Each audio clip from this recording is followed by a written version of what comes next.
कुछ डाउट भी है राउल्ट्स लॉ में किसी को? कुछ फर्स्ट पार्ट में हम लोगों ने नॉन वोलाटाइल सॉल्यूट और वोलाटाइल सॉल्यूट दोनों केस लिया था एक साथ, लेकिन फिर नॉन वोलाटाइल में वोलाटाइल सॉल्यूट का हमने केस ड्रॉप कर दिया था। नहीं, तो केस 1 डिस्कस हुई थी, solution containing non volatile solute.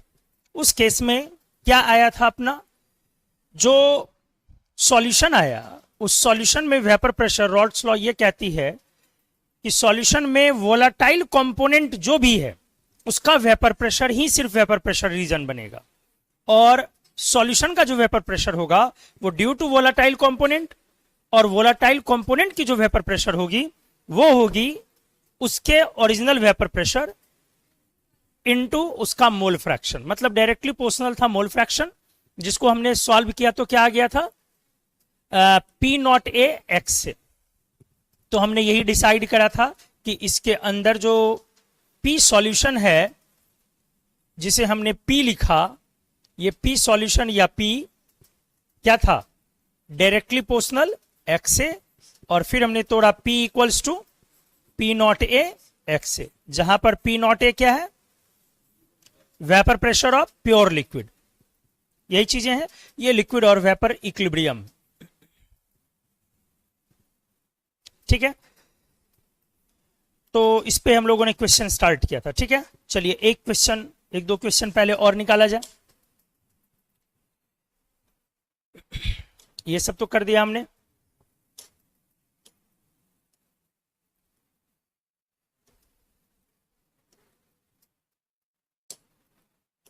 ये था ना last, 15 gram of urea is added in 45 gram of water at certain temperature. If vapor pressure of pure water at that temperature is 300 mm of Hg, then calculate। बहुत सारी चीजें थी। चलिए आइए pen paper निकालिए, अगले क्वेश्चन के लिए रेडी हुई।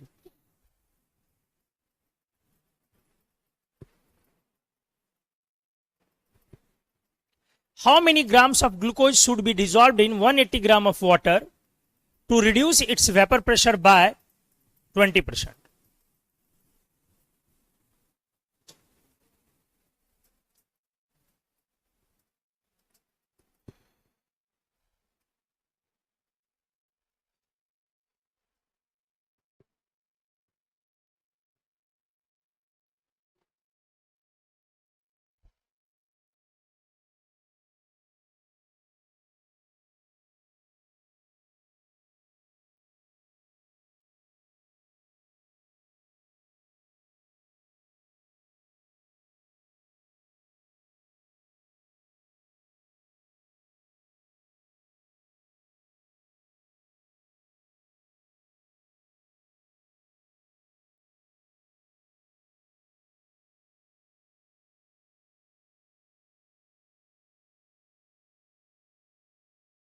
टू 25 ग्राम।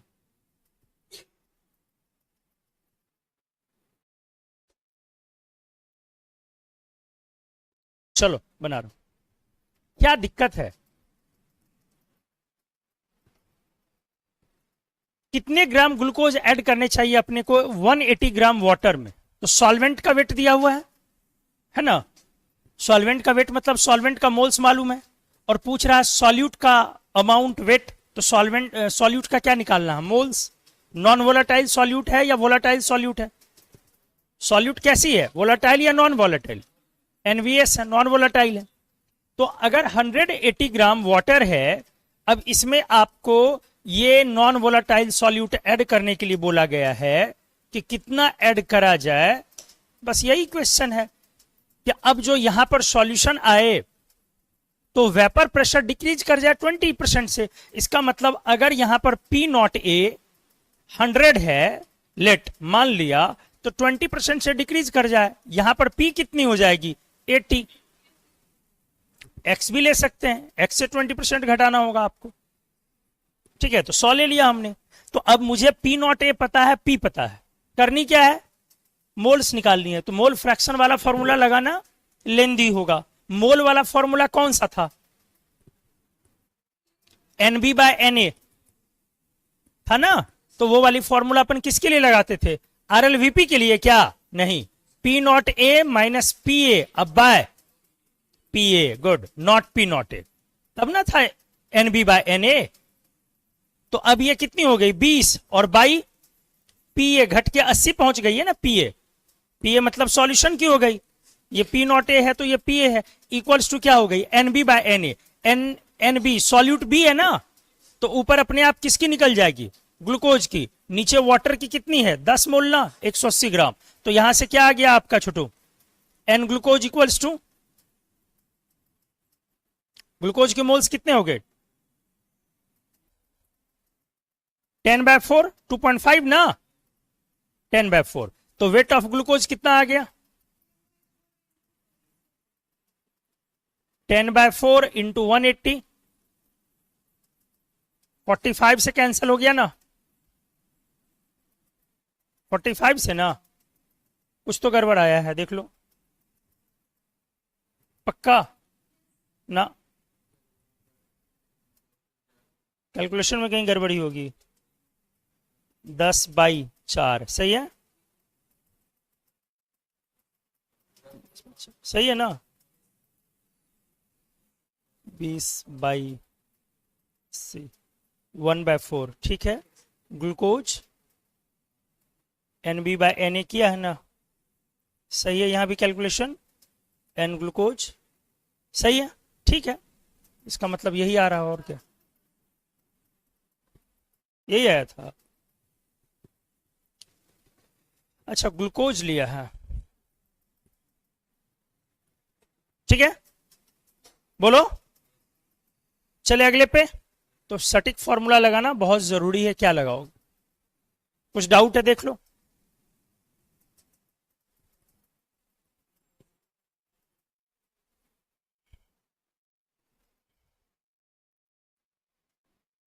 ठीक है ना, चलिए next question. 20 gram of a non-volatile solute is dissolved in 156 gram of benzene. If vapor pressure of pure benzene at that temperature is 200 mm of Hg and vapor pressure of solution is 150 mm of Hg, then calculate molar mass of solute. वही question है, थोड़ा सा हल्का सा change किया।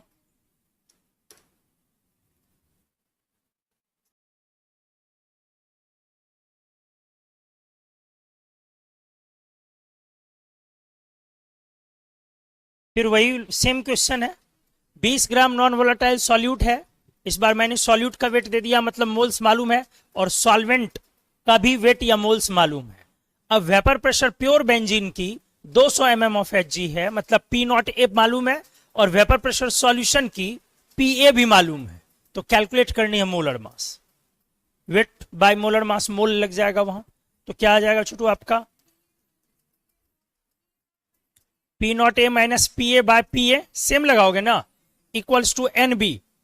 तो weight B by M B ना, divided by moles of A, यही करनी है। तो पी नॉट ए कितनी है, पी नॉट ए हो गई सॉल्वेंट की प्योर 200, और माइनस किसकी हो गई 150 सॉल्यूशन की, डिवाइडेड बाय 150 ना, इक्वल्स टू वेट कितनी दी हुई है सॉल्यूट की 20, अब बाय मोलर मास m, और सॉल्वेंट हमारी बेंजीन है, बेंजीन में ऐड किया जा रहा है ना, तो बेंजीन का वेट कितना दिया गया है 156, तो 156 बाय कितनी हो जाएगी 78। यहां से मोलर मास कितनी आ गई 30। कहां था क्वेश्चन में कुछ बोर्ड लेवल का, ये सब क्वेश्चन बोर्ड लेवल का ही है, ठीक है, नीट में भी पूछ ले अलग बात है। तो घूम फिर के तो भाई तीन ही फॉर्मूले ही आने, P equals to P not A X से, RLVP equals to mole fraction of solute, और तीसरी वाली lowering of vapour pressure relative to pressure of solution, vapour pressure of solution equals to NB by NA, मतलब P not A minus P A by P A equals to NB by NA। और ध्यान देना ये जो formula applicable है वो किसके लिए एप्लीकेबल है, नॉन वोलाटाइल सॉल्यूट के केस में। इसलिए क्योंकि अभी तो ऐसे क्वेश्चन जानबूझ के आपको आ रहे हैं उसी फॉर्मूले पे, क्योंकि दूसरी थियोरी हुई नहीं है, लेकिन आगे चल करके दोनों वोलाटाइल रहेगा सब्सटेंस, तो आपको लिखेगा नहीं कि दोनों वोलाटाइल है, वो समझना पड़ेगा। ये कॉमन सेंस की बात है, यहां लिख दिया गया नॉन वोलाटाइल। पिछले क्वेश्चन में नॉन वोलाटाइल लिखा नहीं गया था, वहां पे ग्लूकोज लिखा गया था, तो solids are assume to be non volatile, यही पॉइंट है ना। ठीक, चलिए अगले क्वेश्चन पे चले। आईआईटी की एक छोटी सी क्वेश्चन है, देख लीजिए इसको। 30 ग्राम एक नॉन वोलाटाइल सॉल्यूट की है, इसको डिसॉल्व किया 360 ग्राम ऑफ वाटर में एट 100 डिग्री सेल्सियस पर। यदि वेपर प्रेशर सॉल्यूशन की 570 mm ऑफ Hg है तो कैलकुलेट करनी है आपको मोलर मास ऑफ सॉल्यूट।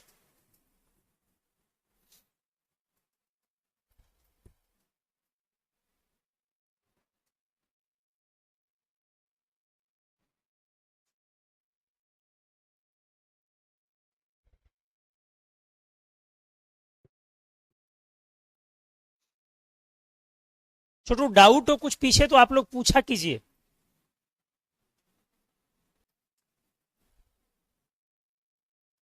फिर वही क्वेश्चन है, थोड़ा सा हल्का सा फिर घुमाया गया है।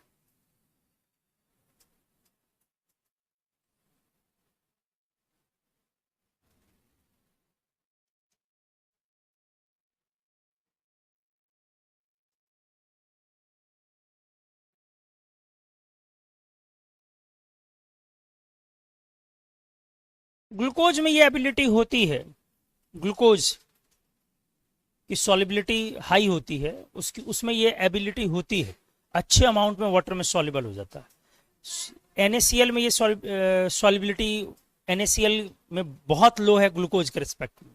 आपने देखा होगा चम्मच का चम्मच डाल रहे हैं, ग्लूकोज घुल रहा, अभी भी मीठा नहीं हुआ, और मीठा करना। लेकिन नमक में थोड़ा ज्यादा हो जाएगा ना तो नीचे सेटल डाउन हो जाएगा। एक्चुअली NaCl, पता नहीं आप लोग को ध्यान भी है या भूल गए, NaCl की जो डेल्टा H सॉल्यूशन थी, NaCl की जो डेल्टा H सॉल्यूशन थी पॉजिटिव थी। ये 9-10 में भी पढ़ना था, ये हीट ऑफ सॉल्यूशन 9-10 में भी पढ़ना है। NaCl की पॉजिटिव है, +4 किलो जूल पर मोल है, तो बहुत कम है, अलग बात है, लेकिन NaCl की पॉजिटिव होती। खैर क्या आया 9.5, आपका क्या आया 6, 3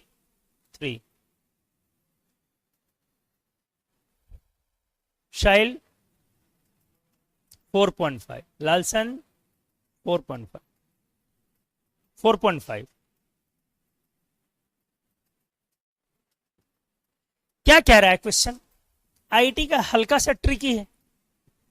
30 gram of a non volatile solute dissolve की गई है 360 ग्राम ऑफ वाटर्स।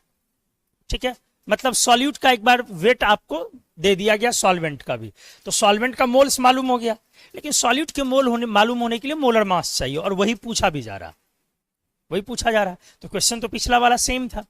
नेक्स्ट है कि यदि वेपर प्रेशर सॉल्यूशन की P0A मालूम है, लेकिन PA मालूम है सॉल्यूशन की, लेकिन P0A मालूम नहीं है। वेरी गुड, बस वही पॉइंट है, एक जगह पकड़ना है कि 100 डिग्री सेल्सियस क्या है, ये हमारा बॉइलिंग पॉइंट है। तो किसी भी सब्सटेंस की बॉइलिंग पॉइंट जो होती है, वो उसका मतलब हुआ वो टेम्परेचर जिस पर सॉल्यूशन का, लिक्विड का वेपर प्रेशर जो है एक्सटर्नल वेपर प्रेशर के बराबर हो जाए, atmospheric.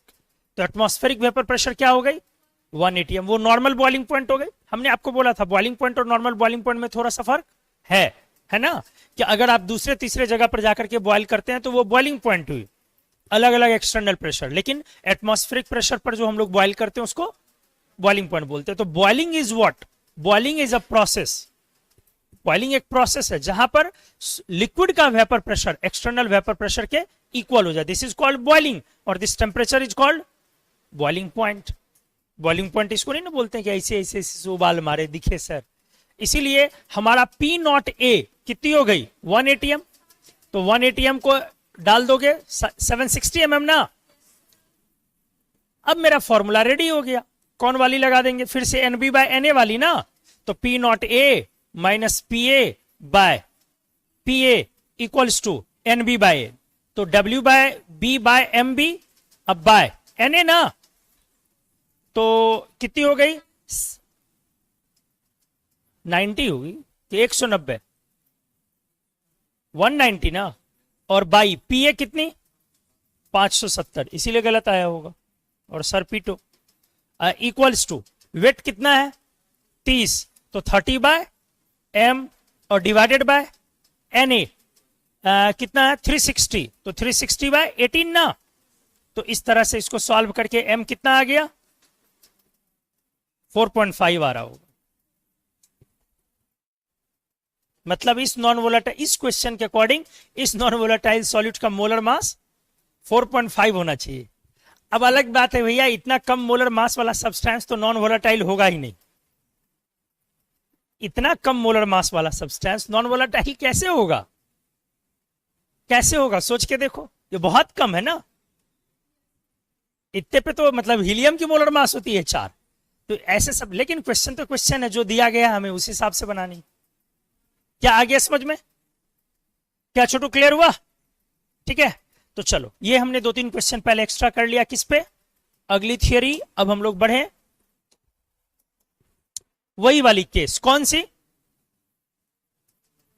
Case of volatile solid. Already पढ़ा हुआ, बस एक बार मैं लिख दूंगा।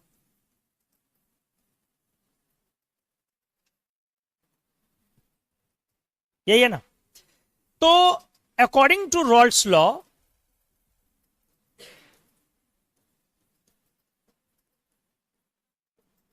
vapor pressure of solution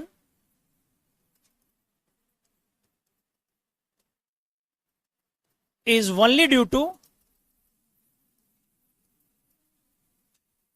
volatile components in solution।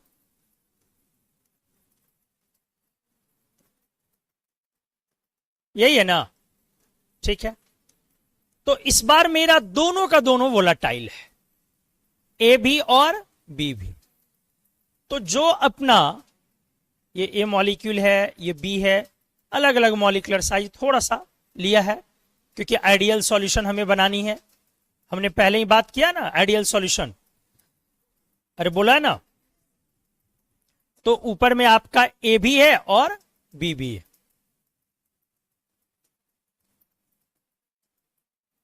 ठीक है, ये लिक्विड वेपर इक्विलिब्रियम है। तो इस बार जो यहां पे अपना P डिफाइन होगा वो Pa प्लस क्या हो जाएगा दोस्त, Pb। मतलब आप समझ रहे हैं, सॉल्यूशन में दोनों की वजह से होगी। अब रॉल्स लॉ का सेकंड पार्ट क्या कहता है, क्या कहता है कि P डायरेक्टली प्रोपोर्शनल किसके हो जाएगा, Pa directly proportional mole fraction of X से, बोलो, और Pb directly proportional mole fraction of XB। तो इस तरह से रॉल्स लॉ हमें यह बता रहा है कि P equals to Pa plus Pb equals to P not A XA plus P not B XB। क्या यही कह रहा है ना? हो गया, बात खत्म। तो पहला फॉर्मूला ये रेडी हो गया। सेकंड, ये 1 नंबर पे हमने ये यूज किया। अब इसी को दूसरे तीसरे फॉर्म में तोड़ते रहो। जैसे ऑल्सो मान लो मैंने XA को XB के टर्म में कन्वर्ट कर दिया और एक फॉर्मूला XB को XA के टर्म में कन्वर्ट कर दिया। तो मान लो XA को XB के टर्म में कन्वर्ट किया तो P इक्वल्स टू क्या हो जाएगी, P not A 1 minus XB और plus P not B XB। यही होगी ना दोस्त, equals to P not A minus P not A XB और plus P not B XB equals to P not A plus P not B minus P not A into XB। Second formula ये होगी, हो गया। And और अगर मैंने उल्टा किया, उल्टा मतलब XB को किस में कन्वर्ट कर लिया, XA में, तो क्या हो जाएगी, P equals to P not B plus P not A minus P not B into XA। करके देखेंगे तो आ जाएगा, एक लाइन का ही है। तो फॉर्मूला फिर यही 3 याद रखिए, चीज एक ही है, उसी को 2 फॉर्म। देखो ये देखो, A B A B B A B है, ऐसे याद रख सकते हो। P equals to P not A plus P not B minus P not A X B, A B या B से शुरू किया तो B है। तो क्वेश्चन में क्या होगा ना, आपको देखना पड़ेगा कि मुझे जो सॉल्व करना है वो मोल फ्रैक्शन सॉल्यूट का लेना पड़ेगा कि सॉल्वेंट का। समझ रहे हो, फॉर्मूला जो लगानी है उसमें लास्ट में, हालांकि दोनों रहे तब भी कोई दिक्कत नहीं, लेकिन लास्ट में मैं क्या लूं कि क्वेश्चन कम टाइम में बने। तो इधर से शुरू करो, मान लो कि मोल फ्रैक्शन सॉल्यूट के लिए नहीं है तो रख दो वहां XB, तो BA अगर सॉल्वेंट की रखनी है तो ए बी क्या है, P equals to P not A plus P not B minus P not A into X B, या P equals to P not B plus P not A minus P not B into X से। बिना देखे बोलिए, P not a से शुरू कीजिए, ठीक है, समझ गए अच्छे से। तो यही है, ये अगर मैं P वर्सेज, जैसे उसमें भी हमने कर्व ड्रॉ किया था P वर्सेज एक्से का, इसमें भी मैं अगर P वर्सेज एक्से का कर्व ड्रॉ करूं, ग्राफिकल रिप्रेजेंटेशन, स्ट्रेट लाइन आएगी जी,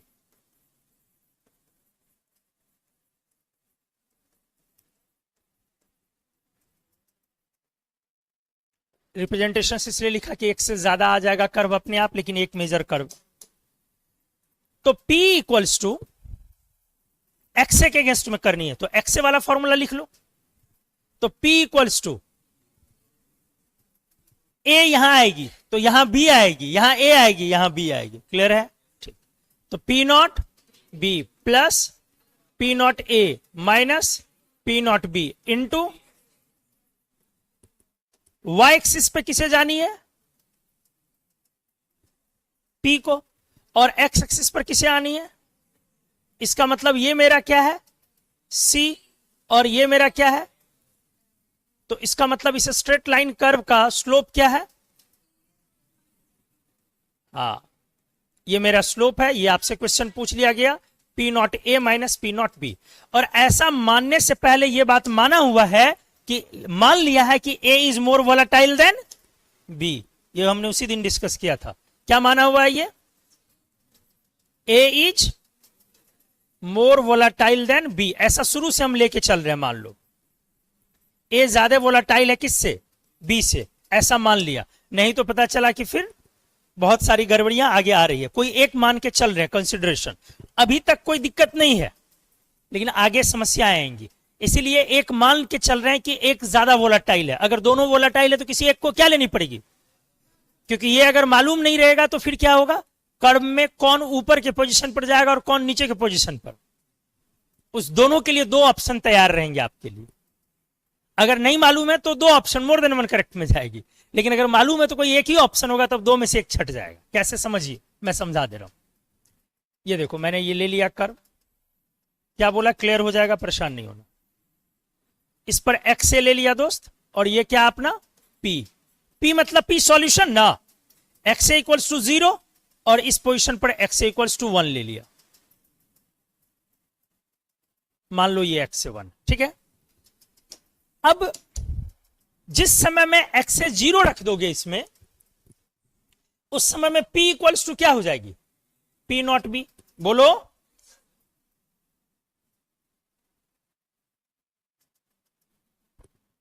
क्या हो जाएगी, P equals to P not B। P not B इस पर आएगा कहीं, बोलो, ये आ गया, यही ना आया। अब जिस समय में एक्सेस 1 हो जाएगी, उस समय में क्या हो जाएगी, P नॉट B एक्स से 1 अगर होगी तो P नॉट B समाप्त। क्यों समाप्त, क्योंकि एक्स से जब 1 हो गई तो अपने आप एक्स भी 0 हो जाएगी ना, और जिस समय एक्स से 0 थी अपने आप एक्स भी ना 1 हो गई, तो हमने रख दिया एक्स से 1, तो P नॉट B क्या हो जाएगी, 0। क्यों, क्योंकि उस समय एक्स भी 0 हो गई, मतलब वो वाला जो हमारा सॉल्यूट है वो गायब हो गई, तो उसकी वजह से वेपर प्रेशर गायब हो गई। तो ये 0, तो क्या बचा बेटा, फिर ये 0, तो P नॉट A, सिर्फ P नॉट A। तो अब यहां पर कर्व कहां पे आ जाएगी, P नॉट A पर। क्या आया समझ में, और कर्व कैसी रहेगी, क्या क्लियर हो गया, और सीधा ड्रॉ कर लो, ठीक है, गलत है।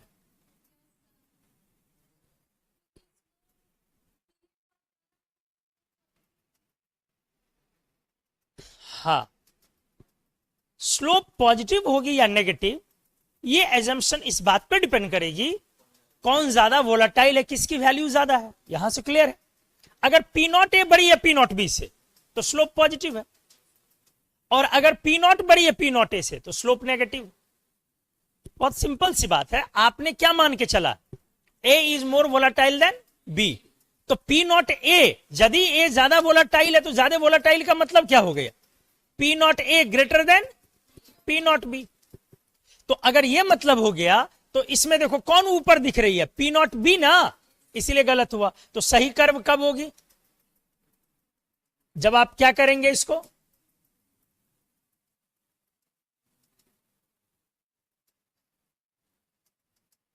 समझ रहे हैं?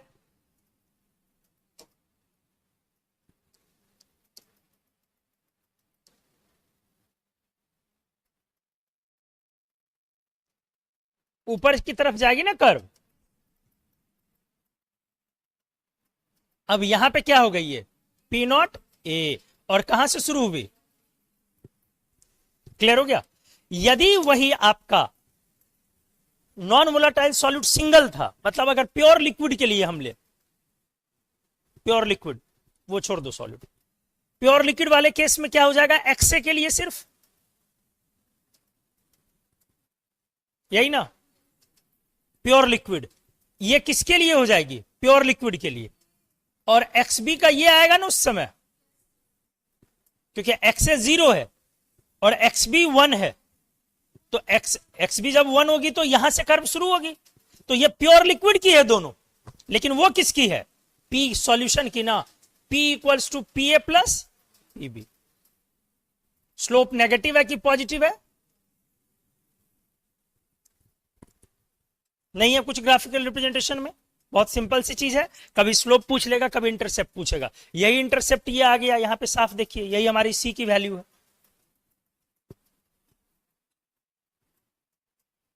ठीक है। तो सिंपल सा है, नॉन वोलाटाइल वोलाटाइल लिक्विड मतलब वोलाटाइल सॉल्वेंट और वोलाटाइल सॉल्यूट। अब हमें क्वेश्चन में आगे से थोड़ा थोड़ा ये ध्यान रखना, बढ़े हम लोग क्वेश्चन की तरफ, चलिए question 8, the vapour pressure of benzene is 639.7 torr and vapor pressure of solution at the same temperature is 631.9 torr. Find molality of solution.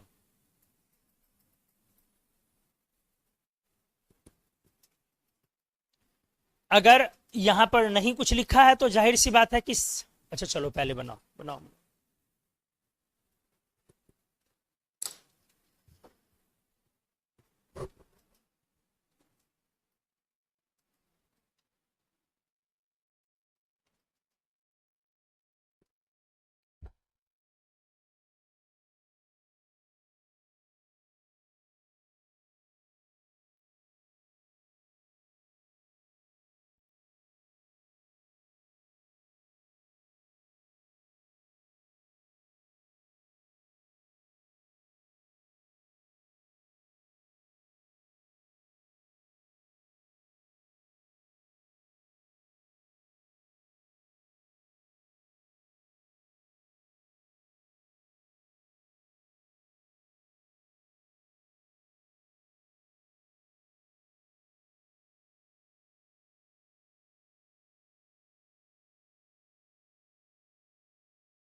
0.1,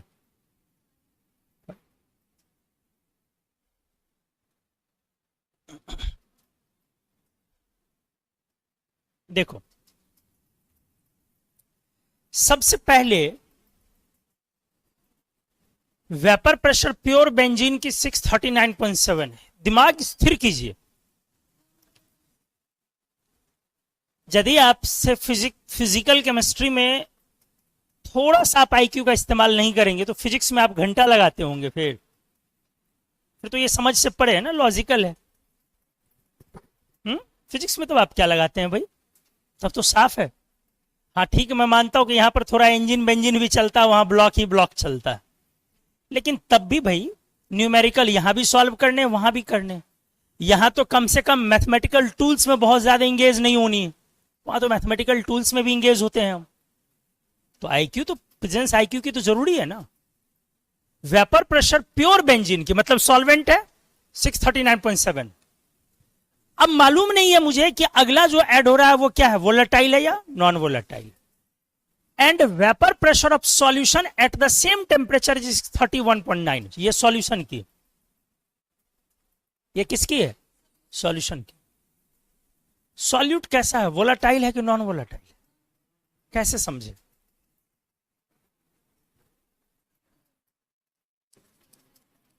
सोचो, बेंजीन है P0A मान लिया इक्वल्स टू 639.7। अब इसमें सॉल्यूट ऐड हुई, तो सॉल्यूट ऐड हुई तो जो सॉल्यूशन आया इसकी वेपर प्रेशर P कितनी है, 631.9। सॉल्यूट B है, यही है ना जी। तो मेरा पहला सवाल ये, हमने शुरू से बोला आपको पहले पहचानना सीखो कि सॉल्यूट क्या है, वोलाटाइल है या नॉन वोलाटाइल है।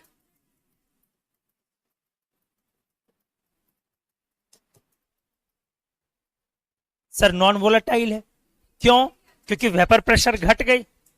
तो मुझे एक बात बताइए, वोलाटाइल होने पर इसका मतलब क्या है, वेपर प्रेशर बढ़ जाएगी, गारंटी लेते हैं।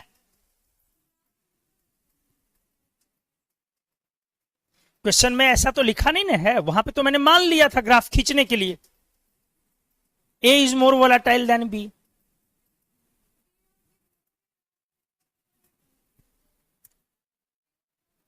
पहले मुद्दा को समझिए, अगर मेरा सॉल्यूट वोलाटाइल है लोग, तो सॉल्यूट वोलाटाइल है तो अब यहां यह भी पॉइंट बन सकता है कि P0A ग्रेटर देन P0B या P0B ग्रेटर देन P0A, दोनों में से कोई ज्यादा वोलाटाइल हो सकती है। कहने का मतलब मेरा समझ रहे हो मैं क्या बोल रहा हूं, मेरे ये बोलने का मतलब है जो P होगी वो PA और PB के बीच में होगी,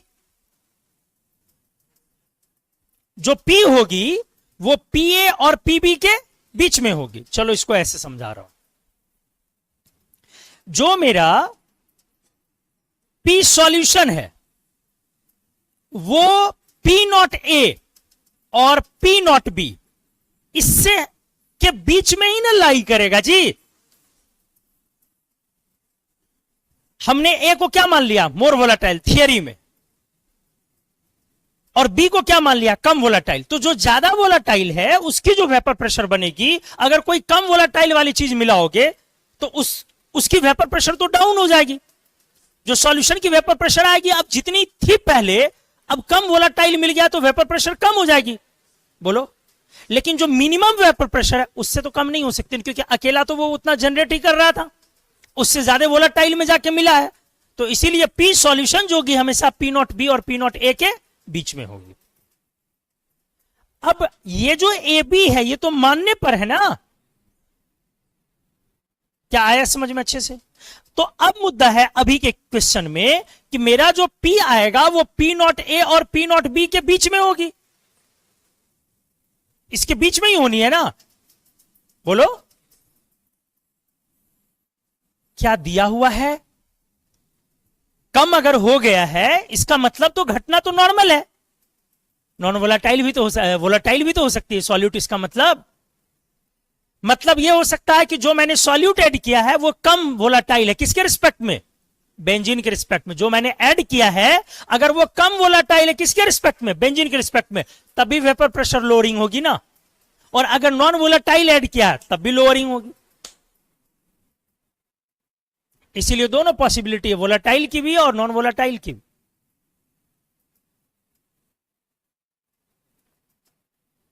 ठीक है, मतलब क्योंकि ये ऑलरेडी अभी फिलहाल ये कितना दिया हुआ, 639 पॉइंट, ये वाला नहीं, ये वाला ना कितना दिया हुआ है 639.7 और ये कितनी दी हुई है 631.9।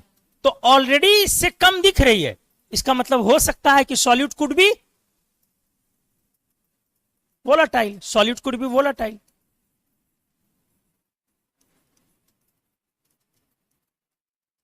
और यहां पर हो सकता है LVP lowering in vapour pressure shows that, क्या दिखा रहा है ये solute could be non volatile.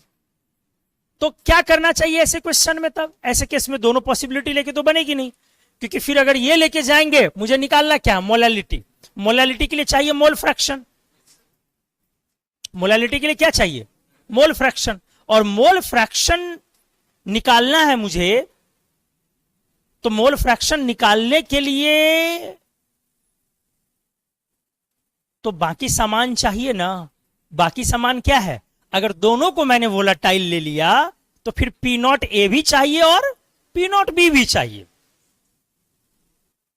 क्योंकि आप जब मोल फ्रैक्शन वाली फॉर्मूला लिखेंगे P equals to P not A, अगर ये वाला फॉर्मूला लगाएंगे तो P not A plus P not B minus P not A into X B, तो मोल फ्रैक्शन निकल जाएगी। लेकिन P not A P not B दोनों चाहिए और P भी चाहिए, तो P दी हुई है, पी नॉट बी दी हुई है, पी नॉट ए तो नहीं नाम मालूम है, क्योंकि एक और क्या नहीं मालूम है एक्स सॉल्यूट।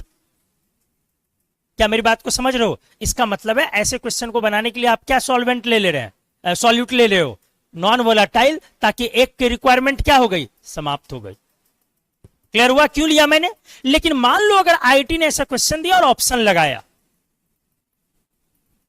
ठीक है, तो एक ऑप्शन दिया, इससे मान लो कि नॉन वोलाटाइल लेके आपने निकाल दिया, निकल गया कुछ भी मोलालिटी मान लो निकल गई 0.5, तो एक ऑप्शन उसने रख दिया molality of solution could be 0.5, एक ऑप्शन नीचे ले जाके उसने क्या रख दिया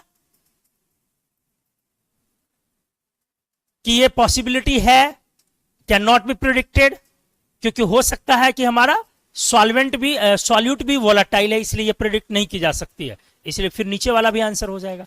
तो ये आपको ध्यान देना पड़ेगा, इसलिए मैंने बोला आप जब एक थियरी पढ़ते हैं तो आपका पूरा फोकस जो होता है न्यूमेरिकल बनाने के समय, क्वेश्चन सॉल्व के समय में लगता है कि वही आने वाला है, लेकिन एग्जाम में थोड़ी ना पता चलने वाला है कि किस चैप्टर से, किस टॉपिक के सब टॉपिक से क्वेश्चन आ रहा है। तो फिलहाल हम लोग यहां पर इसको सॉल्व कर रहे हैं किससे? नॉन वोलाटाइल से, क्योंकि ये केस लेने पर क्या हो जाएगा, हम प्रेडिक्ट नहीं कर पाएंगे, दो अननोन हो जाएंगे, इसीलिए हम लोग वो वाली चीजें ले चल रहे। यहां पे since if solute is assume to be क्या volatile, then requirement of P naught B na makes the calculation unpredictable। इसीलिए हमने क्या लिया? फॉर केस ऑफ किसका? Non volatile solute. नहीं जी, एनवीएस ऐड करने पर लोअरिंग ऑफ वेपर प्रेशर, ये तो पक्का है। तो हमारा अब यहां पर बेंजीन है, जब मैंने इसमें एनवीएस ऐड करा तो एनवीएस ऐड करने से इस बात की गारंटी है कि लोअरिंग है किस चीज की? वेपर प्रेशर की। नहीं तो हमारा ये सॉल्यूशन आया। अब मुझे क्या क्या मालूम है? तो P मालूम है, P सॉल्यूशन कितनी थी? 631.9 और ये P नॉट 639.7। तो यहां से अब आप क्या फॉर्मूला लगा सकते हो? पहले XB के लिए P not A minus PA by P not A वाली ना, ताकि XB डायरेक्ट निकल जाए। तो ये कितनी आ गई आपकी? 7.8 अब बाय 639.7 इक्वल्स टू XB आ गया। ये XB आ गया ना। अब यहां से आप क्या निकाल लेंगे आगे? X से थोड़ी ना पूछ रहा, पूछ क्या रहा? मोलालिटी। नीचे पी ए क्यों होगी, पी नॉट ए होगी, एक्स भी लिखा हुआ है ना, क्यों?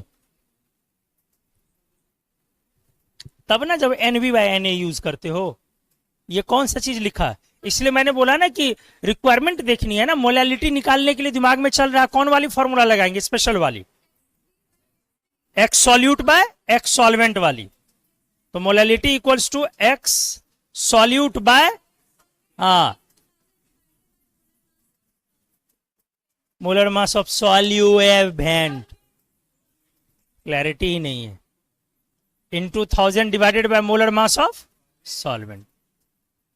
अब एक्स सॉल्यूट सॉल्वेंट सब मालूम हो गया, एक अगर मालूम है तो दूसरा 1 माइनस करके वो निकालेंगे, तो ये मालूम है, ये भी मालूम है, और ये कितनी हो जाएगी 78।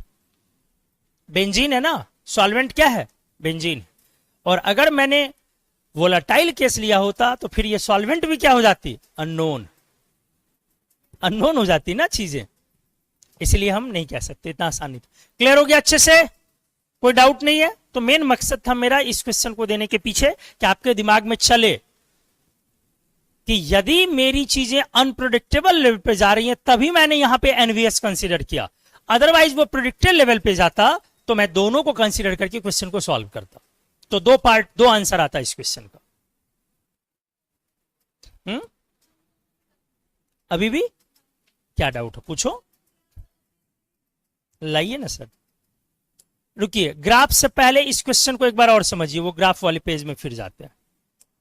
इस क्वेश्चन को समझिए पहले, इसमें क्वेश्चन में क्या लिखा हुआ है, क्वेश्चन को पढ़ा जाए। Vapour pressure of pure benzene is this और vapour pressure of solution is this. क्या कहीं ये लिखा हुआ है कि बेंजीन इज सॉल्वेंट? नहीं,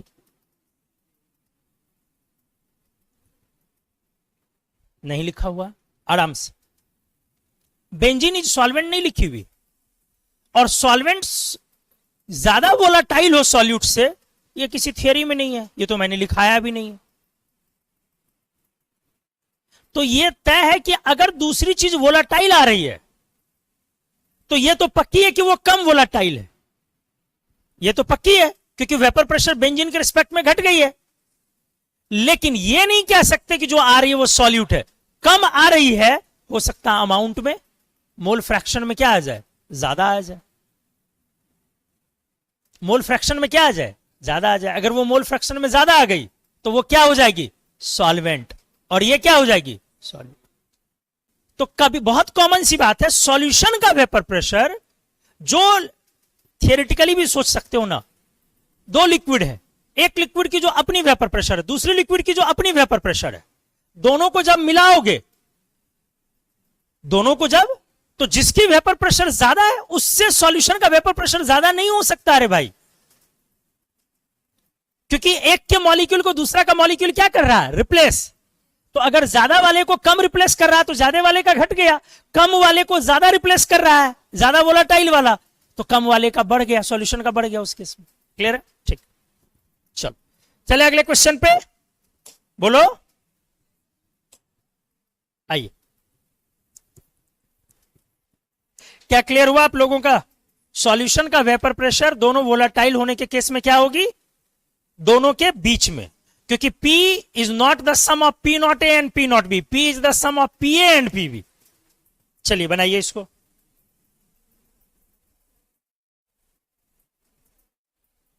6% by weight of non volatile solute in isopentane. देखो इसमें क्लियर लिख दिया कि नॉन वोलाटाइल सॉल्यूट। क्वेश्चंस को दोबारा आपको घर पर बनाना है, सारे क्वेश्चंस को बनाने हैं।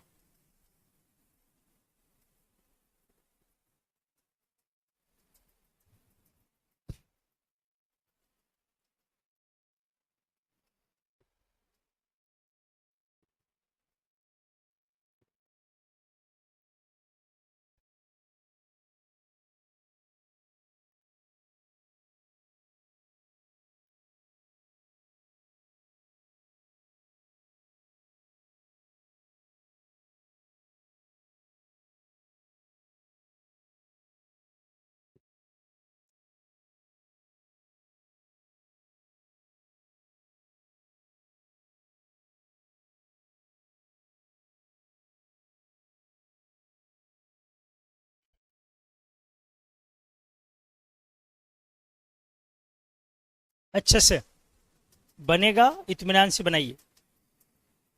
6% by weight of non-volatile solute in isopentane at 300 Kelvin has the vapor pressure of 1426 mm of Hg.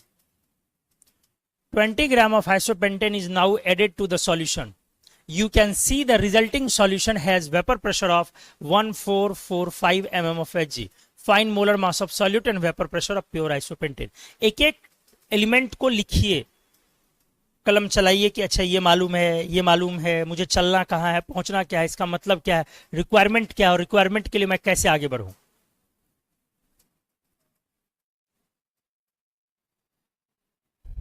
इसीलिए तो बोर्ड वालों के बैच से आपको अलग किया ना, बोर्ड वालों के बैच में थोड़ी ना ये क्वेश्चन जाएगा।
क्या कैलकुलेशन लेंदी की वजह से?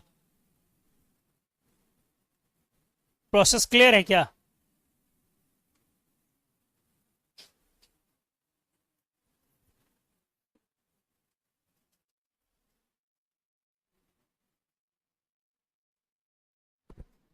नहीं हो रहा, बन ही नहीं रहा है। अच्छा, कैलकुलेशन लंबा होना अलग मुद्दा है, नहीं बनना अलग मुद्दा है, और कॉन्सेप्ट ही खराब होना अलग मुद्दा है। हाँ, सॉल्यूट को सॉल्वेंट मान रहे हो, सॉल्वेंट को सॉल्यूट मान रहे हो।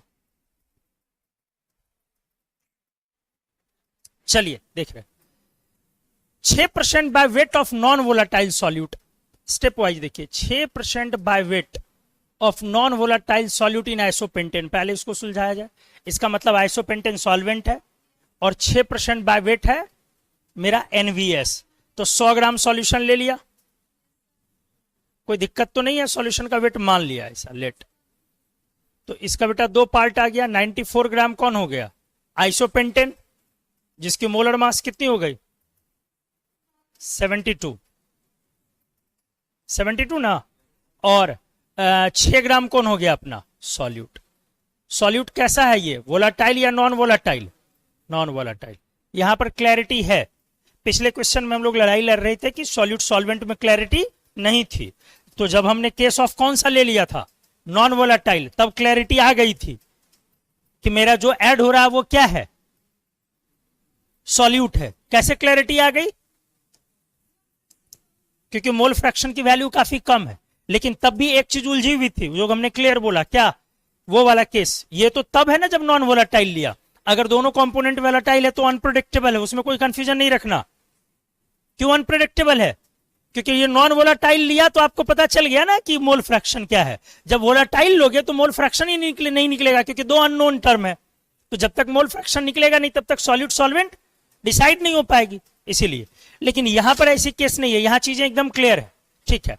अब है कि क्वेश्चन कह रहा है हैज वेपर प्रेशर ऑफ इतना mm ऑफ Hg, मतलब यहां से जो मेरा सॉल्यूशन है P कितनी दी हुई है? 1426, ये P दी हुई है। 20 gram of isopentane is now added to solution. अब इस सॉल्यूशन में क्या कर दिया गया? 20 ग्राम आइसोपेंटेन IP और ऐड कर दिया। सॉल्यूट ऐड किया कि सॉल्वेंट? सॉल्वेंट। इसका मतलब जो सॉल्यूशन है इसमें अभी भी इस नए सॉल्यूशन में 2-3 पॉइंट, 6 ग्राम ही एनवीएस है, वो चेंज नहीं हुआ है। दूसरा पॉइंट, अब वेट ऑफ आइसोपेंटेन कितनी हो गई है? 94 प्लस 20 ना, 114 ग्राम ना। ऐसे लिख लिया, पता नहीं यूज होगा या नहीं होगा, लिख लिया क्लैरिटी के लिए। अब आगे कह रहा है कि 20 gram of isopentane is now added to solution, you can see the resulting solution has the vapour pressure. अब इस सॉल्यूशन की जो वेपर प्रेशर है वो कितनी वेपर प्रेशर हो गई है? 1445। सही है ना?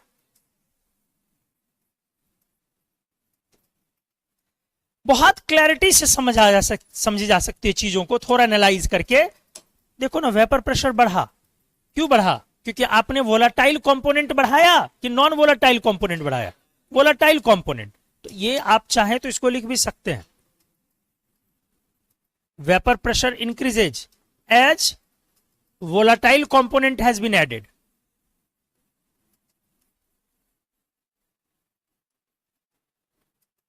क्या क्लियर है? ठीक है, अब आगे देखता हूं। Find molar mass of solute and vapour pressure of pure isopentane. दो चीजें निकालनी है अब, एक molar mass of solute NVS और दूसरी चीजें क्या निकालनी है? Vapour pressure of pure isopentane, मतलब P0A ना। बोलो, ये दो चीजें आपसे पूछी जा रही है। ये क्यों मिट गया भाई?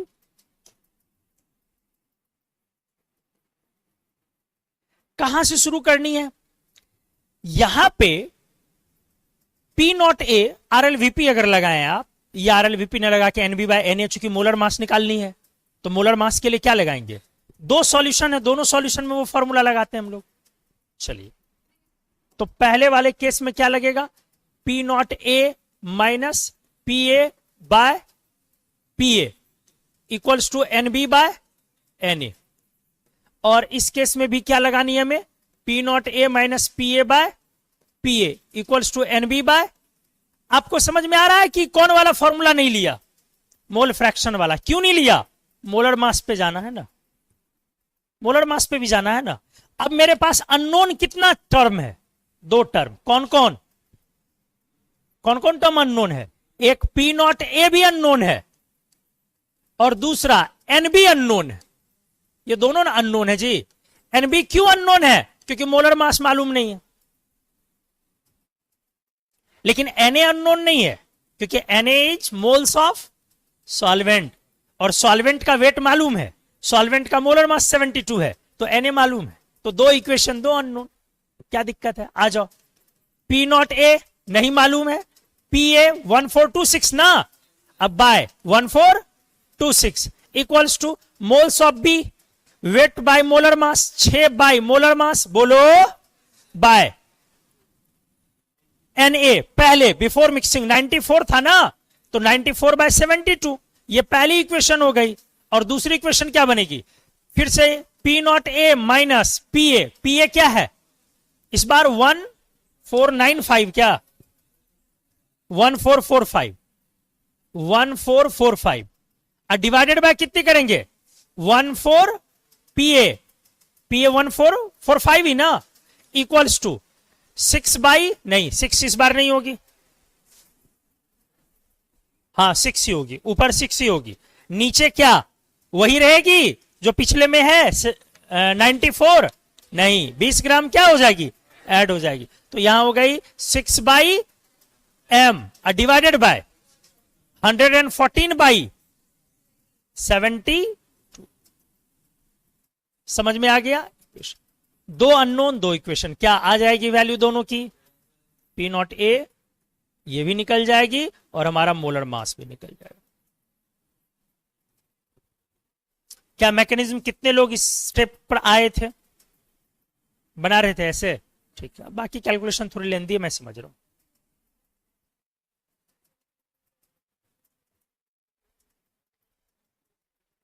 क्या समझ में आया?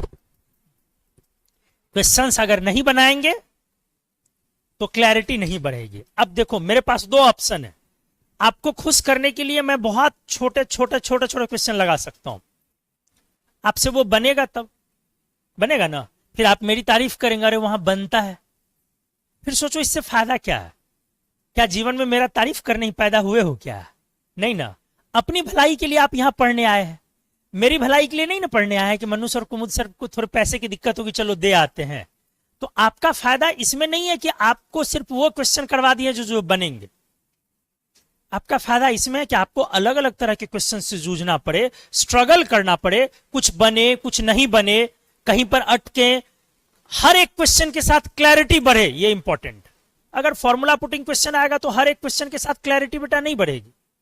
और मेरी आदत है फिजिकल में, इनऑर्गेनिक में भी यही करता हूं, फिजिकल में पर्टिकुलरली थोड़ा सा पढ़ाता हूं और 3 गुना क्वेश्चन करवाता हूं, जितना पढ़ाया उससे बहुत ज्यादा क्वेश्चन कर, फिर थोड़ा पढ़ाया फिर बहुत क्वेश्चन करवाए, ताकि उस थियरी की क्लैरिटी बढ़े।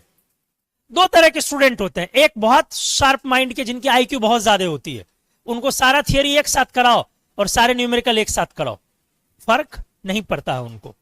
लेकिन वैसे लोग बहुत कम हैं, इसीलिए हम लोग टुकड़े में थियरी को सीखते हैं, फिर उसके बाद एक अच्छे एग्जाम्पल से उनकी क्लैरिटी लाते हैं। ठीक है, चले अगले क्वेश्चन पे।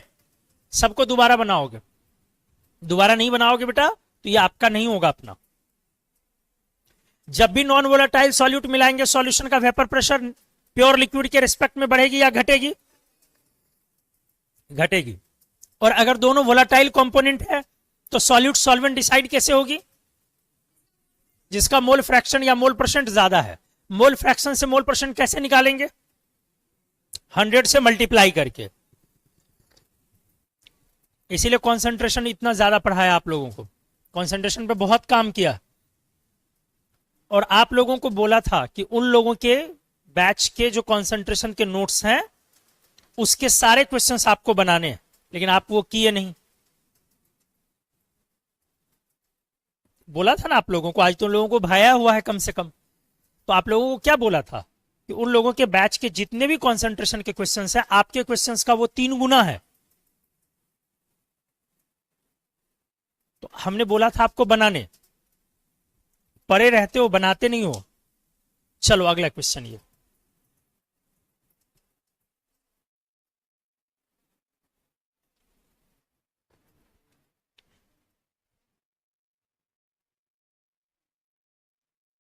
हंड्रेड पी ए दे दिया मैंने, पी नॉट ए दे दिया। 20 gram solute has been added in 100 gram of water.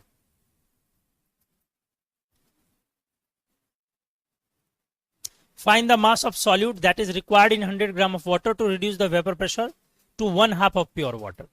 अच्छे से बनाइए।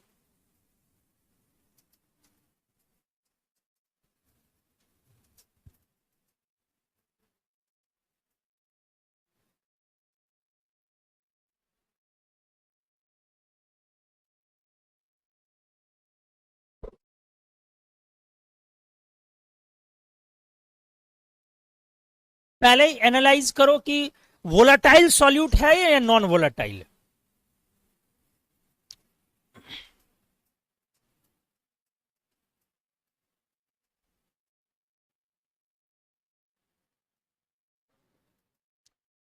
फिर वही 2 बातें हो सकती है कि मेरा पी नॉट ए जो है वो ज्यादा है, पी ए कम है। इसका मतलब है कि सेकंड वाला जो कंपोनेंट है वो या तो नॉन वोलाटाइल है या फिर वो कम वोलाटाइल है। फिर अगर वो कम वोलाटाइल है तो केस अनप्रिडिक्टेबल डायरेक्शन में क्यों जाएगा? क्योंकि सॉल्वेंट का वेपर प्रेशर पी नॉट भी मालूम नहीं है अगर वो वोलाटाइल है और कम वोलाटाइल है। सॉरी सेकेंड कंपोनेंट का, सॉरी जो सेकेंड कंपोनेंट ऐड किया अगर वो भी वोलाटाइल है तो उसका वेपर प्रेशर मुझे मालूम नहीं है। पहला पॉइंट, प्योर लिक्विड का नहीं मालूम है। दूसरा पॉइंट, क्वेश्चन में आपसे पूछ रहा है उस सॉल्यूट का कितना वेट ऐड किया जाए, मतलब मोल्स भी अननोन के डायरेक्शन में है तो फिर अनप्रेडिक्टेबल डायरेक्शन में भाग जाएंगी चीजें। इसलिए मुझे क्या लेके बनानी पड़ेंगी? सॉल्यूट को क्या लेके बनानी पड़ेंगे? Non volatile. ऐसे पकड़ते हैं हम।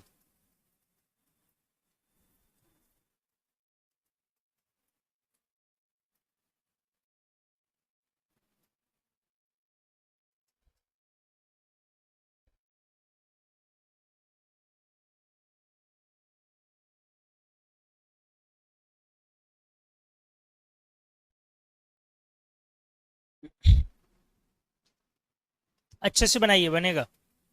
और इसकी कैलकुलेशन भी बहुत ज्यादा नहीं है।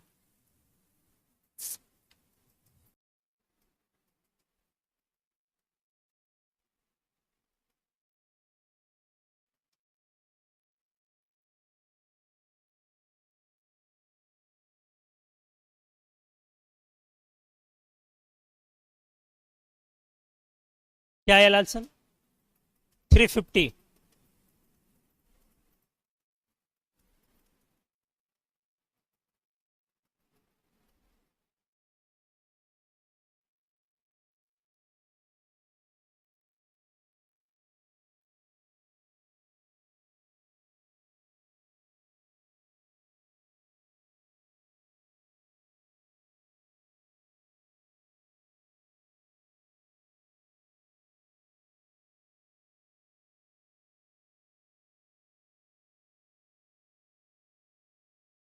क्या बनाऊं मैं?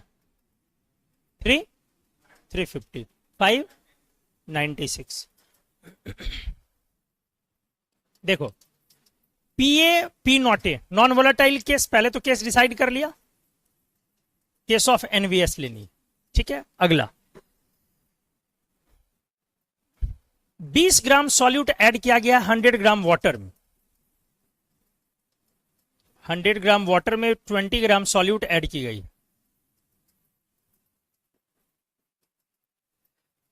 और इससे तैयार हो गया आपका सॉल्यूशन। ठीक है, अब क्या कहा जा रहा है? Find the mass of this solute that is required in 100 gram of water. 100 gram water में ही एक नया केस दिया है। क्या केस दिया है? ये पहला केस है। दूसरा केस क्या दिया हुआ है? 100 ग्राम वाटर ही लिया जाए। नहीं जी, लेकिन इसमें क्या कहा जा रहा है कि कितना मैं W ग्राम क्या ऐड करूं? सॉल्यूट। इससे भी सॉल्यूशन आएगा, लेकिन इसके बारे में कुछ बातें दी हुई है। That is required in 100 gram of water to reduce the vapour pressure to 1/2 of pure water. मतलब ये कंडीशन उससे अलग है। मतलब इसका जो क्वेश्चन का दो पार्ट है, तो इस पार्ट में क्या कह रहा है कि वाटर के ओरिजिनल का आधा हो जाए। देखो क्वेश्चन को ठीक से देखो, पहला वो दे दिया इस सॉल्यूशन के लिए, तो इस सॉल्यूशन का ये यहां पर क्या लिख दिया? पीए ना। पीए कितनी है? 22.41। बोलो। और पी नॉट ए कितनी है? दी हुई है ना जी। पी नॉट ए कितनी दी हुई है? 23.76। पी नॉट ए को अमाउंट से लेना देना, तो अगले केस में भी पी नॉट ए तो यही ना जाएगी, बोलो ना। लेकिन अगले केस में इस सॉल्यूशन का जो पी एज आएगा वो वही आएगा कि अलग आएगा? अलग आएगा, क्योंकि हमने सॉल्यूट चेंज किया है। लेकिन क्या क्या रहा है? That is required, find the mass of this solute that is required in 100 gram of water to reduce the vapour pressure to 1/2 of pure water. तो प्योर वाटर का क्या था? 23.76। इसका मतलब ये कितना हो गया? पी नॉट ए का आधा कह रहा करने, तो 23.76 बाय 2 कह रहा करने। कितना वेट ऐड करें? तो क्वेश्चन तो बन गया। इस क्वेश्चन से पहले क्या निकाल लोगे? Molar mass. इससे क्या कैलकुलेट करोगे? फाइंड एम, मोलर मास ना। एम सॉल्यूट वहां से निकल जाएगी, और इस क्वेश्चन में क्या करनी है? Put M solute. तो पहले वाले से कैसे निकालोगे एम सॉल्यूट? पहले वहां आ जाओ। हा? पहले वाले से एम सॉल्यूट कैसे निकालोगे? या तो NB/Na या मोल फ्रैक्शन, दोनों। वो भी लिख सकते हो, या मोल फ्रैक्शन। मोल फ्रैक्शन वाला भी लिख के देख लेता हूं, दोनों लगा सकते हो। तो क्या कर लोगे? P equals to P not A X A. तो P मालूम है, P not A X A बराबर P not A into X A को क्या लिख दोगे? Weight by molar mass. वही लिखो, ज्यादा आसान होगा। P not A minus P A, लंबा करने से कोई फायदा नहीं है। पी ए वाली ना equals to weight of B by M divided by 100/18। Clear है? ऊपर W मालूम है ना जी? कितना मालूम है ऊपर? 20, तो 20/m। और यहां पे क्या करनी है अब? P not A minus P A by P A equals to, अब 20 रहेगा या चेंज? 20 plus x. ये कैसे आ गया? क्यों ऐड करना होगा? ये कहां से है कि 20 में ऐड करना है? क्वेश्चन पढ़ो तो। 20 में ऐड करना है जी। उसी सॉल्यूशन में है या ये नया सॉल्यूशन है? हे प्रभु, कहां लिखा हुआ भाई? वो पिछले क्वेश्चन में लिखा था हमने, नाउ आइसोपेंटेन में नाउ इतना gram is added, 20 gram of isopentane is now added to solution. यहां पे ऐसा नहीं है बेटा, यहां पे क्या है? 20 ग्राम सॉल्यूट ऐड किया गया 100 ग्राम वाटर में, उसके लिए दिया गया। अब पूछ रहा है कि क्या मास में सॉल्यूट का रिक्वायर्ड होगी 100 ग्राम ऑफ वाटर पे कि सॉल्यूशन का वेपर प्रेशर प्योर वाटर के वेपर प्रेशर का हाफ हो जाए। क्लियर है? क्लियर है ना? तो जो लोग भी 20 प्लस किए हो गलत किए हो। तो क्या हो जाएगा यहां पे? W बाई M, M तो आ चुकी है वहां से, जो भी आया हो W by M divided by, ये तो 100 ही रहेगी ना, बाय 18। ये PA कितनी है? ये PA है 22.41 और ये PA कितनी है? P नॉट A बाय 2, इसको डिवाइड कर दो।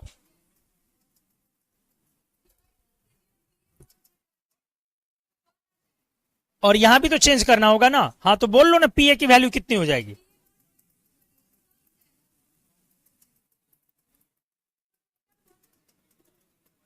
ये टोटल कितना आ रहा है? 1। हाँ 1 हो जाएगा, ठीक। तो मालूम है, मतलब ये मेरे कहने का ये मतलब है कि ये जो PA है वो क्या है? P नॉट बाय 2 है। ये भी PA क्या हो गई? P not A by 2। तो P not A by 2, P not A by 2 half, half ना। तो घट के ये तो आराम से घट गया, यहां पे कोई कैलकुलेशन में आएगा नहीं, और रख दिया, M की वैल्यू आ जाएगी। इससे M कितनी आई है कोई निकाले हो?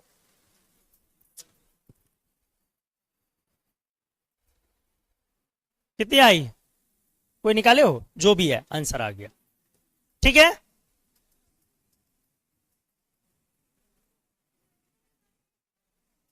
क्या निकालना है? W निकालना है ना, W फाइंड आउट करनी। बढ़े अगले क्वेश्चन पे। मतलब इसमें गलती के चांसेस कहां थे? एक तो आप फर्स्ट पार्ट को सेकंड पार्ट से रिलेट कर रहे हैं, ये गलती के चांसेस हैं। दूसरा, यहां हम लोग भी स्लिप कर रहे थे, क्या दोनों पीए को सेम समझ रहे थे? बिल्कुल दोनों पीए सेम नहीं है, जबकि यहां हम लोगों ने लिख लिया है क्लियरली, ये जो पीए है वो दी हुई, और ये जो पीए है वो हिंट दी हुई है कि प्योर वाटर के रिस्पेक्ट में आधा है। चलिए इसको बनाइए, वैल्यू निकालिए पूरा।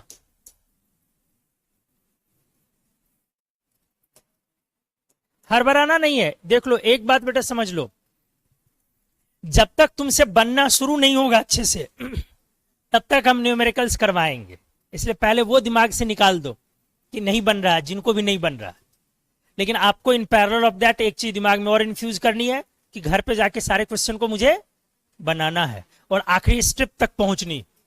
सभी लोग करके लाएंगे, क्योंकि बहुत सारे क्वेश्चंस में आज आंसर हम लोग नहीं फाइंड आउट करें, प्रोसेस करके छोड़ दिया, तो आंसर्स आपके क्या करने चाहिए? मैच करने चाहिए।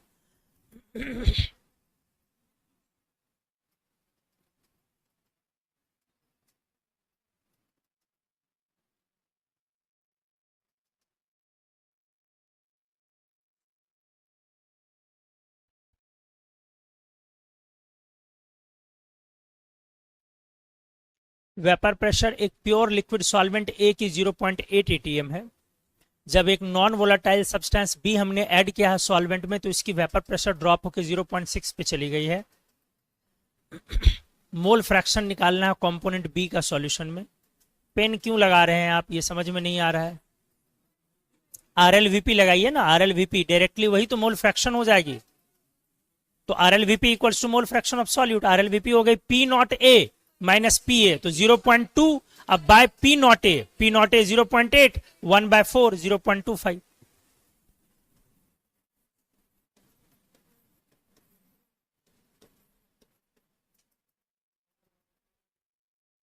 क्या तो ऐसा ऐसा क्वेश्चन करके क्या करेंगे आप?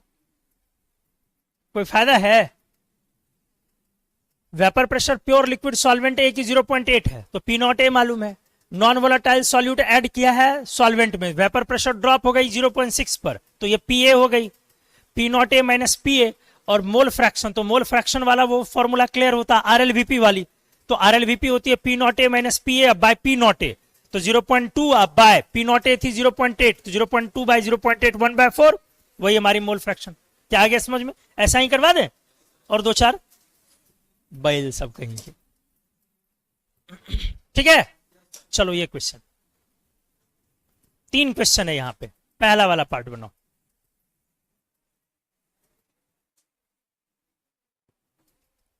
है टाइम की नहीं है? नहीं है तो जाओ गुजरो। अरे नहीं है तो जाओ, क्वेश्चन ही चलेगा ना, तो जाके आराम से देख लेना फिर।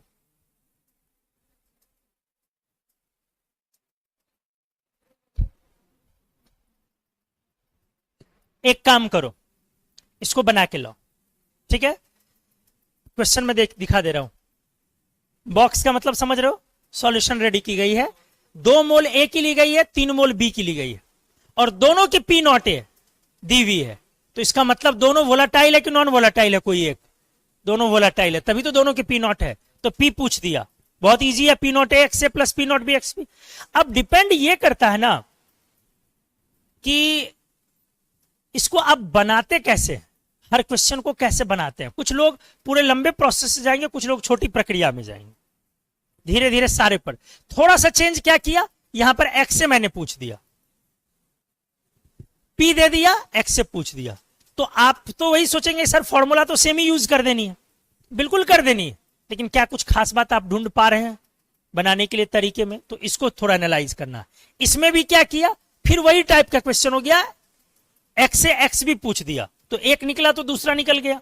ठीक है, अगले क्वेश्चन में vapour pressure 2 volatile component A B की है 300 और इतना है, 2 वोलाटाइल मतलब दोनों वोलाटाइल, मोलर मास भी दोनों का दे दिया। वेपर प्रेशर सॉल्यूशन का ऑब्टेन्ड बाय मेकिंग, एक केस मतलब क्वेश्चन में वेरिएशन ला रहा हूं बार बार, इक्वल मोल्स इक्वल मास। अगला ये क्वेश्चन है, अगला ये है। तो इन सबको आप क्या करेंगे अगली क्लास में, ये और बढ़िया क्वेश्चन दिया, खूब वेरिएशन के साथ क्वेश्चन लगाया धीरे धीरे, कम नहीं है, अच्छा खासा था ये प्रैक्टिस के लिए।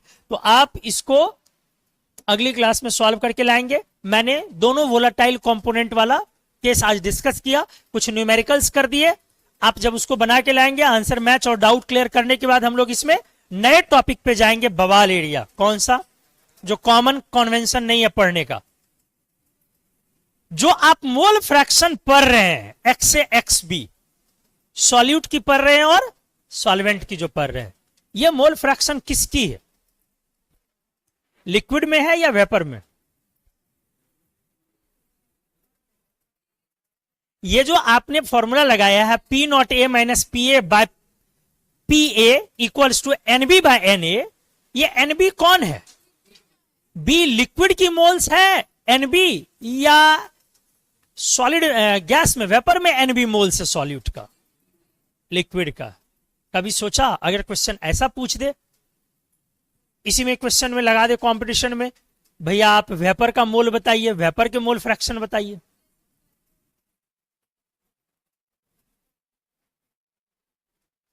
तो वेपर में तो रॉल्स लॉ लगेगी नहीं, वहां तो डाल्टन्स लॉ लगेगी। तो फिर ये कोई, इसको ढूंढोगे एनसीईआरटी में तो कोई ये नहीं है कि टॉपिक नहीं है, ये उस टॉपिक को तोड़ के कंपटीशन में प्रेजेंट करने का एक तरीका हो सकता है कि रॉल्स लॉ और डाल्टन्स लॉ में रिलेशन बना दिया, तो ऊपर वेपर में कौन सी लॉ लगेगी? डाल्टन्स लॉ, पार्शियल प्रेशर वाली लॉ लग जाएगी।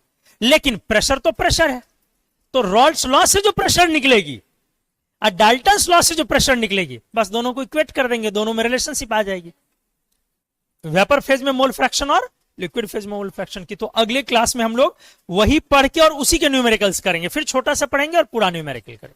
टाइम अच्छे से दे रहा हूं आप लोगों को, इसलिए बढ़िया से प्रैक्टिस करके आइए, ठीक है? सारे क्वेश्चंस को बेटा दोबारा बनाओगे, और जिन लोगों का थोड़ा सा दिक्कत हो रहा है वो तो सबको बनाओगे, और जिन लोगों का नहीं भी दिक्कत हो रही है वो लोग भी कैलकुलेशन पर पहुंच के आंसर लिख करके लाएंगे अगली क्लास में, जिनका जिनका आंसर नहीं डिस्कस हुआ।